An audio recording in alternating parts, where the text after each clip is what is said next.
खैर उनको लगता है कि ठीक है, ये इतना अलग जोन में जा रहा है, ये सारा का सारा अलग दिशा में जा रहा है। और उसके बाद तुरंत कौशल्या को बोलते हैं कि देखिए मैं ऐसा चाहता हूँ कि मैं पिताजी जो जो पिताजी ने कहा है, पिताजी के वचनों का पालन करना चाहता हूँ। तो तुरंत कौशल्या बोलती है कि केवल और केवल पिताजी के वचनों का पालन करना होता है क्या पुत्र को, है ना?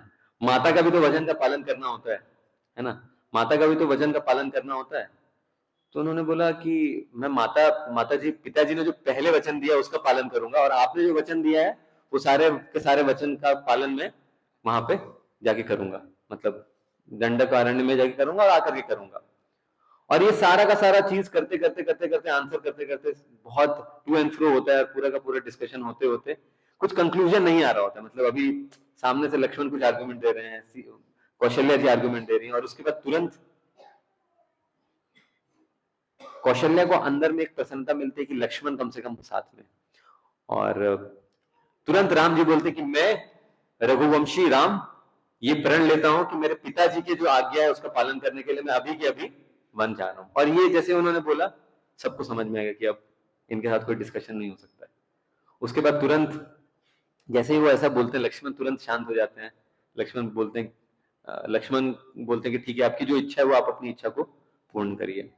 खैर ये सारा का सारा चीज होने के बाद कौशल्या उनको आशीर्वाद देती है।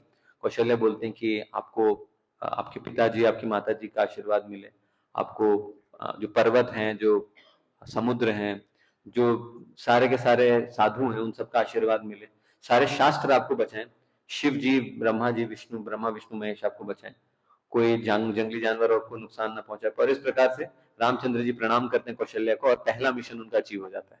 Mission 1 completed, mission Kaushalya complete. और जो सेकंड मिशन है उसके लिए वो जा रहे होते हैं, और वो सेकंड मिशन है सीता देवी। और ये मिशन जो है ये थोड़ा और टफ मिशन है।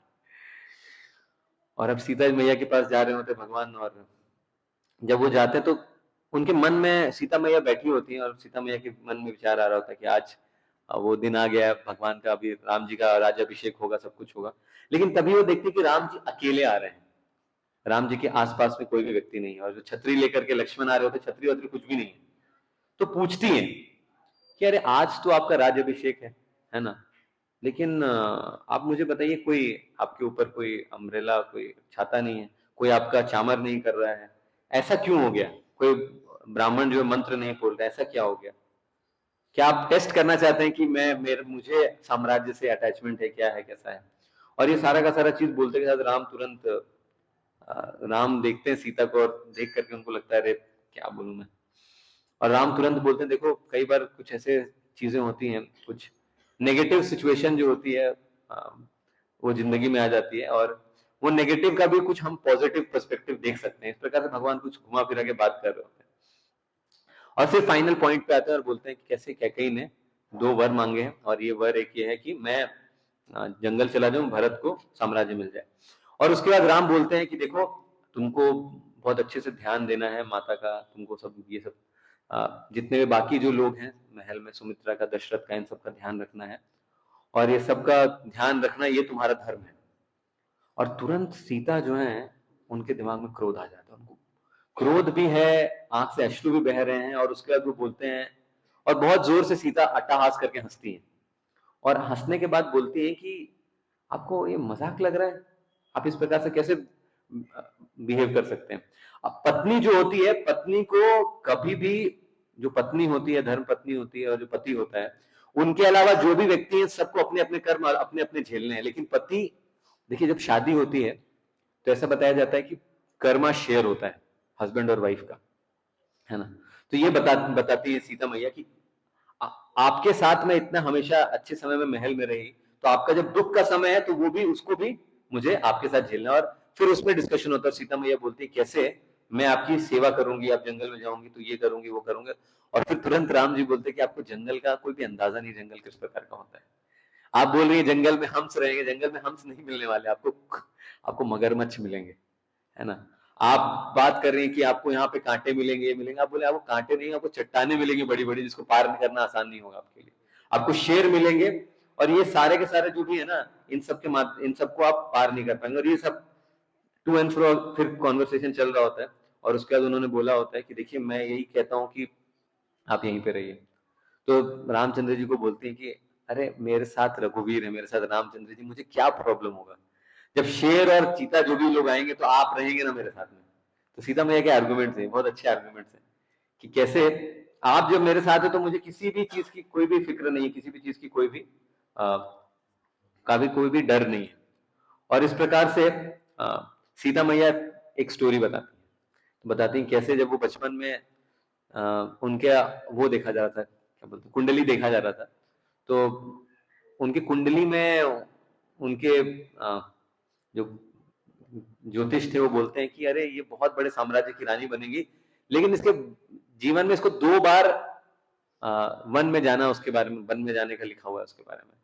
तो बोली कि जैसे ही मेरे को ऐसा पता चला तो उस समय से मैं तैयार हूँ और मैं वेट कर रही हूँ, है ना, मैं मेंटली प्रिपेयर्ड हूँ कि मुझे जब भी वन जाने का मौका मिले उस समय मैं वन जा सकती हूँ। लेकिन ये सारा का सारा चीज होने के बावजूद वो देख रहे थे कि रामचंद्र जी जो है, देखिए रामचंद्र जी जो है वो मतलब उन्होंने अपना पीस, अपना जो वो है उसको संभाल करके रखा हुआ था, अभी तक भी कुछ भी आ, उनके फेस का एक्सप्रेशन चेंज नहीं हो रहा था। जिस प्रकार से वो शांत थे उस प्रकार से शांत थे। सीता का लोग लगा कुछ तो करना पड़ेगा, ये मान नहीं रहे हैं, तो इतना मैंने ये आर्ग्यूमेंट दे दिया, आर्ग्यूमेंट दे दिया, अब मुझे एक चीज करना पड़ेगा, अब मुझे इंसल्ट करना पड़ेगा, है ना। माताओं को बहुत अलग अलग तरह के स्किल्स पता होते हैं कि कैसे क्या क्या क्या कौन से पत्ते कब खेलने हैं। तो सीता मैया ने अभी इंसल्ट का पत्ता खेला और उसके बाद में उन्होंने बोला, बहुत ही अच्छा श्लोक है, बोलते हैं किम त्वाम मन्यत वैदेहा पिता मे मिथिलाधिप रामा रामाजमातरम प्राप्य स्त्रियम पुरुष विग्रहम। तो उसमें बताते हैं कि अरे मैं अयोध्या के जो लोग हैं उन सबके ऊपर मुझे बहुत तरस आता है। बोले क्यों? क्योंकि वो लोग जो हैं वो आपको एक बहुत बड़े हीरो के रूप में देखते हैं और आपका बहुत गुणगान कर रहे होते हैं। लेकिन अगर मेरे पिताजी यहाँ पे होते ना, मेरे पिताजी अगर यहाँ पे होते तो उनको लगता है कि मैंने बहुत बड़ा गलती कर दिया, इस स्त्री को अपनी बेटी सौंप करके इस स्त्री को, मतलब राम जी को बोल रहे हैं कि वो स्त्री है, ऐसा इस प्रकार से बोलती हूँ कि ये स्त्री के हाथ में मैंने अपनी पुत्री को सौंप करके बहुत बड़ा गलती कर दिया। बाप रे लेकिन ये बोलने के बाद भी रामचंद्र जी भी एक्सपर्ट थे, रामचंद्र जी भी धीर पुरुष थे, चुपचाप कुछ भी उन्होंने कुछ भी रेस्पॉन्स नहीं किया। बहुत ही मुश्किल है। अब ये 14 साल का पूरा इसके ऊपर और चर्चा होती है, और चर्चा होती है, और उसके बाद फिर अब सीता मैया सोचती है अब क्या करें, तो सीता मैया फिर पूछती है कि ठीक है, मेरा एक क्वेश्चन है आपके ऊपर, आप ये प्रश्न का जवाब दीजिए। तो बोलती है क्या स्वर्ग है और क्या नरक है, आप बताइए। अब राम को भी लग रहा होता है क्या पूछ रही है, पहले इसने मुझे इस प्रकार से इंसल्ट किया और अभी ये मेरा इंटेलेक्चुअल इंसल्ट करना चाह रही है, क्या करना चाह रही है। तो रामचंद्र जी कुछ बोलते नहीं, रामचंद्र जी चुप है, चुप है, चुप है।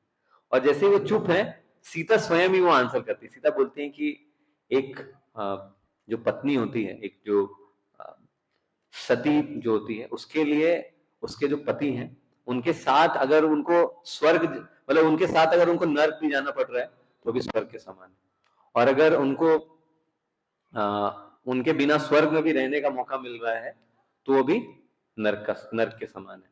और वो बताती है कैसे अगर आपके साथ मैं रहूंगी तो मुझे जीवन में जो भी मुश्किलें, जो भी डिफिकल्टीज, जो भी झेलना पड़ेगा, वो सारा का सारा मेरे लिए रेड कारपेट की तरह वेलकम होगा। जो भी आप मुझे खिलाएंगे, जो भी आप मुझे देंगे, वो सारा का सारा हो सकता है ना 5 स्टार रेस्टोरेंट में, मतलब आज के एग्जांपल के हिसाब से वो खाना जो है उससे ऊपर है, जो भी आप मुझे वहां पे कंदमूल और ये सब जो भी खिलाएंगे। और इस प्रकार से सीता मैया ने लास्ट अपना वो किया। सीता मैया ने राम जी को आलिंगन करके बहुत जोर जोर से रोने लगी, और फिर रामचंद्र जी भी अंदर से उनको लगा कि ठीक है चलो। जैसे ही उन्होंने अंदर से बोला ठीक है, सीता मैया शांत हो गया। अब सीता का जाना फाइनल हो गया था। और उसी समय सीता मैया बताती हैं कि देखिए मेरी केवल और केवल एक ही इच्छा है, और सीता मैया को भगवान ये बताते कि मैं नहीं चाहता हूं कि तुम हमेशा हमेशा के लिए तुम राजमहल में रही हो, कभी तुमने कठोर जीवन नहीं देखा है, कभी तुमने वन नहीं देखा है, इसलिए मैं चाहता नहीं था कि तुमको मैं परेशान करूं। लेकिन अब उन्होंने बोला कि ठीक है अब मेरे साथ अब चलो, और जैसे ही वो बोल रहे होते हैं तो तुरंत लक्ष्मण बोलते हैं, लक्ष्मण आते हैं और लक्ष्मण भी आंख से आंसू आकर के बोल रहे होते हैं, और उसके बाद बोलते हैं कि राम जी आकर के उनके पैरों में आकर के बोल रहे होते हैं कि ठीक है हम लोग चलते हैं। तो सीता लक्ष्मण को देख करके राम बोलते हैं तुमको मैंने कब बोला जाने के लिए, है ना। तो लक्ष्मण बोलते हैं कि नहीं नहीं, आपने तो मुझे बोला ही था कि आप, मैं चल रहा हूं आपके साथ में, और आप अग्री किए ही थे, मैं आपके बिना नहीं रह सकता, मुझे आप लेकर के चलिए। तो लक्ष्मण से पूछते हैं राम की मैंने आपको कब प्रण दिया, तो उन्होंने बोला नहीं नहीं देखिए अभी आपने मुझे डायरेक्टली प्रण नहीं दिया था, लेकिन आपने क्या बोलते हैं उसको, इंगित किया था, इंडिकेट किया था। तो जब आप कौशल्या से बात कर रहे थे, संकेत कर रहे थे, तो आपने उस समय, तो संस्कृत में देखिए, संस्कृत में जो भाषा होती है उसमें धातु रूप होता है, धातु और शब्द रूप होता है। तो क्रिया जो थी उस समय, जो क्रिया उन्होंने प्रयोग किया, तो बताते रामचंद्र जी ने जो क्रिया प्रयोग किया था उसमें बहुवचन का प्रयोग किया था। उन्होंने उसमें एक वचन का भी प्रयोग नहीं किया था, द्विवचन का भी प्रयोग। तो उसमें संस्कृत में 3 क्रियाएं होती हैं, एक वचन, द्विवचन और बहुवचन। तो उस समय उन्होंने बोला कि आपने बहुवचन का प्रयोग किया था, तो अगर सीता आपके साथ में जा रही होती केवल, तो द्विवचन का प्रयोग होता। लेकिन क्योंकि आपने बहुवचन का प्रयोग किया था, तो इसका मतलब ये पहले से तय था, आपको मन में पहले से था कि लक्ष्मण मेरे साथ जाएगा करके, है ना। इस प्रकार से उन्होंने उन्होंने बोला।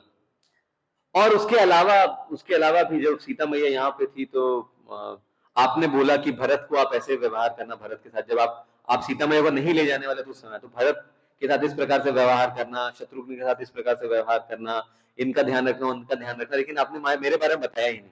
तो इसका मतलब मुझे पहले से लगा कि आप मुझे अपने साथ लेकर के जाने वाले हैं। तो उस समय भगवान ने एक टेस्ट पेपर डाल दिया लक्ष्मण के सामने, और बोला कि नहीं देखो लक्ष्मण, ये सब चीजें ठीक है, लेकिन अयोध्या की आवश्यकता है आपको, मतलब अयोध्या आपको, आप सॉरी, अयोध्या नीड्स यू, इसको कैसे ट्रांसलेट करेंगे, अयोध्या, हाँ फर्स्ट फर्स्ट मैंने सही बोला था, तो अयोध्या को आपकी आवश्यकता है। और जैसे ही उन्होंने वो बोला, तो बोला उन्होंने कि अयोध्या की आवश्यकता है, किसी को मेरी आवश्यकता नहीं, अयोध्या को भी मेरी आवश्यकता नहीं है, यहाँ के लोगों को भी मेरी आवश्यकता नहीं है, और तो और श्री रामचंद्र जी आपको भी मेरी आवश्यकता नहीं है, लेकिन मेरी आवश्यकता है कि मैं आपकी सेवा करूं, मैं जंगल में जाऊं, और जब आप और सीता जा रहे हैं तो मैं आप लोगों के लिए फल लेकर के आऊं, जब आप लोग कहीं पे जाना चाहते हैं तो मैं आप लोगों के लिए जो भी है, क्या बोलते हैं उसको, झोपड़ी वगैरह बनाना, वो सारा का सारा कार्य कर पाऊं। और फिर फाइनली भगवान ने अग्री कर लिया कि चलो मेरे साथ चलो। बाप रे, उन्होंने आधा भी कवर नहीं किया अभी, नहीं, लेकिन बहुत, कल सुबह वाला भी शायद कंप्लीट नहीं हो पाएगा, समय बहुत ही कम पड़ जाएगा। इसमें क्या है कि अभी खैर ठीक है, हम कम से कम भगवान को प्रयागराज पहुंचा देते हैं, उसके बाद बाकी सारी की सारी चीजें हो जाएंगी। खैर ये सब पूरा होने के बाद अब लक्ष्मण, सीता और राम ये सब पैदल चल पड़ते हैं, और पैदल जाते हैं कैकेयी के पास, कैकेयी और दशरथ के पास आज्ञा लेने के लिए। देखिए कैकेयी का ना पूरा पूरा, कैकेयी के पास में वशिष्ठ मुनि थे, कैकेयी के पास में सुमंत्र थे, और सभी लोग गाली दे रहे हैं कैकेयी को, सभी लोग सुना रहे हैं कि अरे तुम्हारे कारण देखो इनको ऐसा ऐसा करना पड़ रहा है, ऐसा ऐसा करना पड़ रहा है। लेकिन कैकेयी का ऐसा हाई लेवल का ब्रेन वॉशिंग हुआ था कि उनका दिमाग ही काम नहीं कर रहा था। तो एक समय के लिए अब उन्होंने, दशरथ महाराज ने खुद बोला कि राम एक काम करो, जितना साम्राज्य में जो भी धन है सारा का सारा धन लेकर के चले जाओ। तो कैकेयी बोलती है कि मैं बेवकूफ हूं क्या जो सारा का सारा धन लेकर के जाने दूंगी, इसका क्या फायदा होगा फिर। तो फिर रामचंद्र जी बोलते मुझे कुछ नहीं चाहिए, मुझे बस 2-4 चीजें चाहिए। तो आप देखें जंगल में काम करने के लिए 2-3 चीजें हैं, जैसे कुदाल होता है, एक टोकरी होती है, तो इस प्रकार के 2-4 चीजें भगवान मांगते हैं और बोलते हैं मुझे वलकल वस्त्र चाहिए। तो जैसे ही वो बोलते हैं, क्या बोलते हैं, हाँ वलकल वस्त्र मैंने सबके लिए ऑर्डर करके रखे हैं, ब्लिंकिट से तो नहीं किया था, तो मैंने तुरंत मंगवाया, और सारे लोगों को रामचंद्र जी और उन सब ने पहन लिया, क्योंकि उनको आदत पहले से पता था कैसे पहनते हैं। लेकिन सीता को देख करके दशरथ को इतना दर्द हो रहा था, दशरथ को लग रहा था कि मेरा, कम से कम मेरे पुत्र तो जाकर के वन में रह लेंगे, लेकिन मेरी पुत्र वधू जो है ये सीता कैसे रहेंगी। और सीता वल्कल वस्त्र धारण नहीं कर पा रही थी, जब वो पहनने का प्रयास कर रही थी क्योंकि उनको आदत नहीं थी। तो कैकेयी स्वयं गई और कैकेयी ने उनको पहनाने का प्रयास किया जोर जबरदस्ती से।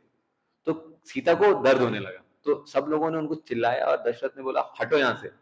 और दशरथ ने बोला कि तुम जा ही रही हो जंगल में, अगर वन में जा रही हो तो तुम एकदम राजकुमारी की तरह जाओ, और तुम जाओ और जाकर के पूरे अच्छे से गहने वगैरह लेकर के आओ। तो सीता दोनों का बैलेंस करती हैं और एक नॉर्मल डिसेंट कपड़ा पहनती हैं, कुछ हल्का फुल्का ज्वेलरी पहनती हैं, और उस प्रकार से अब वो जा रही होती है। अब ये सभी के सभी लोग रथ पे आरूढ़ हो रहे होते हैं, सुमंत्र उनको लेकर के जा रहे होते हैं, और रथ आगे जा रहा होता है और दशरथ महाराज अब दौड़ने लगते हैं रथ के पीछे। इतने दर्द में रहते हैं दशरथ महाराज, चिल्ला चिल्ला करके बोल रहे हैं राम राम राम, चिल्ला रहे चिल्ला रहे चिल्ला रहे। सुमंत्र को बोल रहे सुमंत्र रुको। सुमंत्र सुनते हैं, एक पल के लिए सोचते हैं कि रुकें क्या। तो राम जी बोलते नहीं, आप आगे बढ़िए, अब जब वापस आइएगा तो महाराज को बोलेगा कि इतने जो घोड़े चल रहे थे इसके कारण आपको आवाज सुनाई नहीं दी।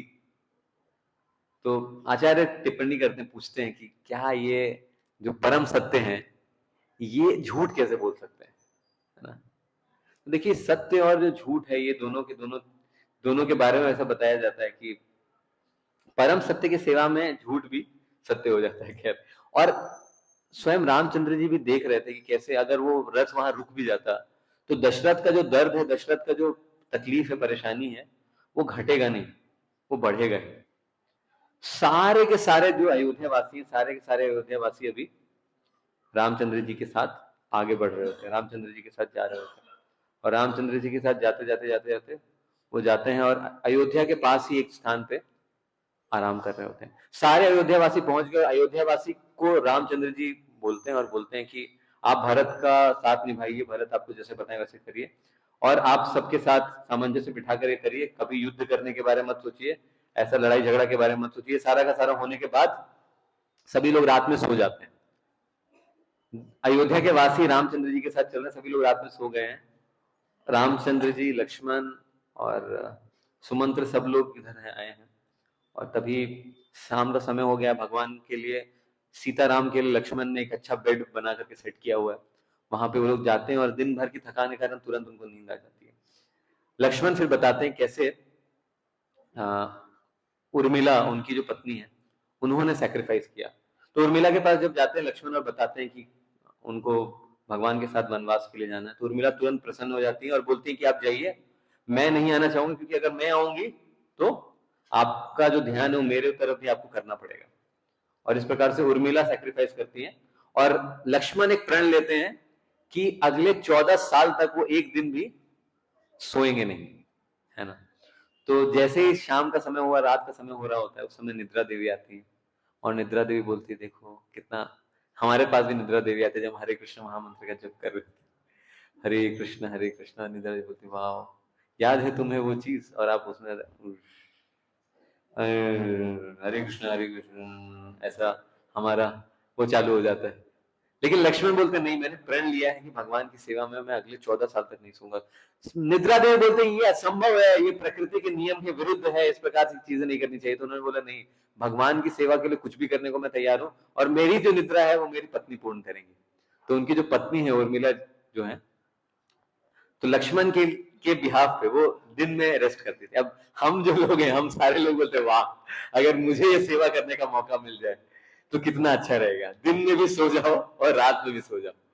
नहीं, हमको इसलिए नहीं दिया जा रहा है ये सब सेवा क्योंकि हम उसके लायक उस प्रकार से नहीं। खैर, अब हम एंड करेंगे, जस्ट स्टोरी खत्म ही होने वाला है। रात में सब सो रहे थे, तुरंत रात में सीताराम उठते हैं और बोलते हैं कि रथ को इस प्रकार से लेकर के चलिए कि पता ना चले, सबको लगे कि हम अयोध्या की तरफ गए हैं, लेकिन आप वहां से घुमा लीजिए। और इस प्रकार से रथ को लेकर जाते कि रथ के जो चक्के हैं उनकी दिशा पता नहीं चलती किधर जा रही।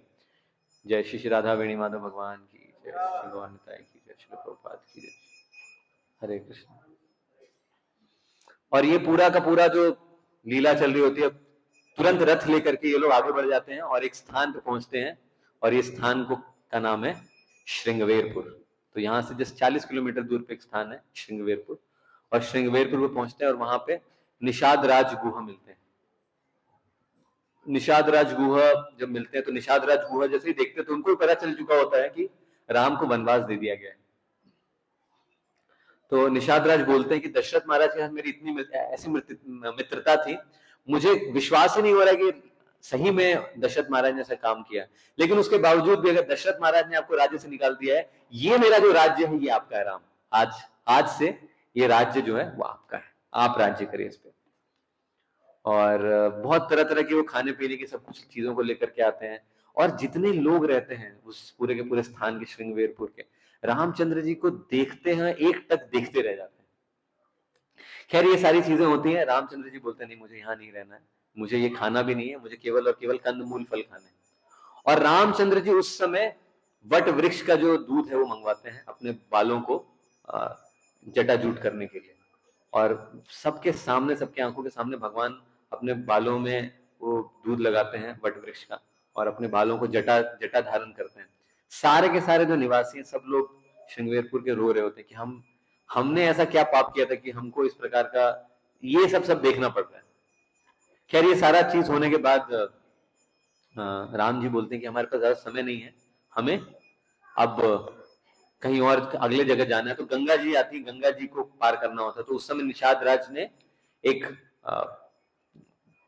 एक दूसरे मतलब उनके ही राज्य के अंदर एक नाविक को बुलाते हैं, वो है ना, और वो नाविक आते हैं, केवट आते हैं, और उसके ऊपर लक्ष्मण और सीता मैया जाके बैठती हैं, और रामचंद्र जी जब बैठने ही वाले होते हैं तो रामचंद्र जी को रोक देते हैं वो, और सारे के सारे लोग देख रहे हैं, निषाद राज देख रहे हैं कि क्या कर रहा है ये, क्यों रोक रहा है।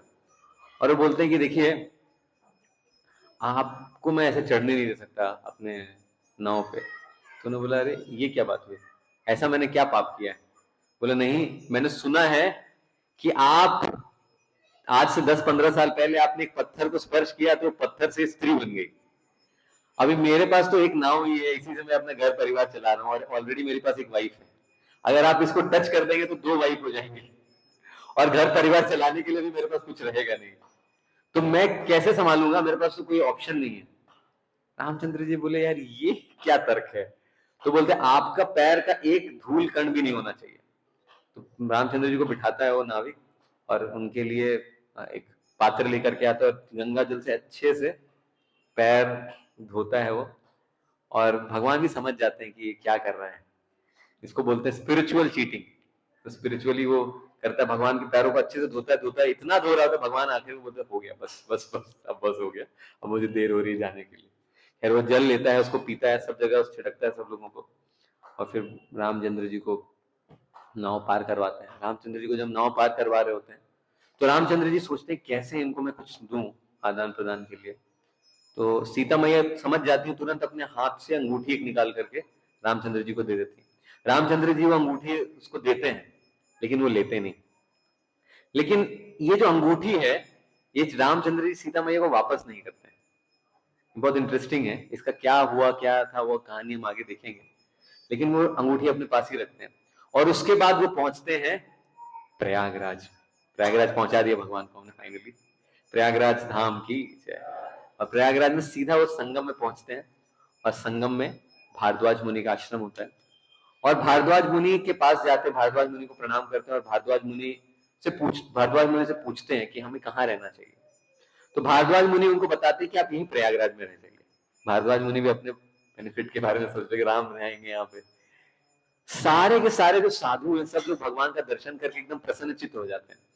और उसके बाद रामचंद्र जी बोलते हैं कि देखिए प्रयागराज जो जगह है ना बहुत भीड़ होता है, स्पेशली कुंभ मेले के समय में बहुत ज्यादा भीड़ होती है। तो ये जो जगह है यहाँ पे मुझे ऐसी जगह पे जाना है जहाँ थोड़ी शांति हो, जहाँ थोड़ा समय मिले एक प्रकार से बिताने के लिए। तो फिर वो बताते हैं कि यमुना पार करेंगे आप, तो यमुना पार करने के बाद 30-40 माइल्स चलेंगे तो वहां पे एक स्थान है, उसका नाम है चित्रकूट। तो आप सोचिए संगम से भगवान ने अगर यमुना पार की होगी तो जहां पे हम लोग हैं इसी जगह पे इधर ही कहीं पे किया होगा, राइट, यहीं पे किया होगा ना। तो हम लोग भी स्पेशल जगह, फिर उसका भगवान ने यमुना पार किया, और यमुना पार करके भगवान चित्रकूट में जाते हैं, और चित्रकूट में फिर क्या होता है ये हम लोग देखेंगे आगे, कब देखेंगे भगवान जाने। तब तक के लिए बहुत बहुत धन्यवाद, थैंक यू सो मच। हरे कृष्णा कृष्ण कृष्ण हरे हरे, हरे राम राम राम हरे हरे। श्री रामचंद्र भगवान की जय।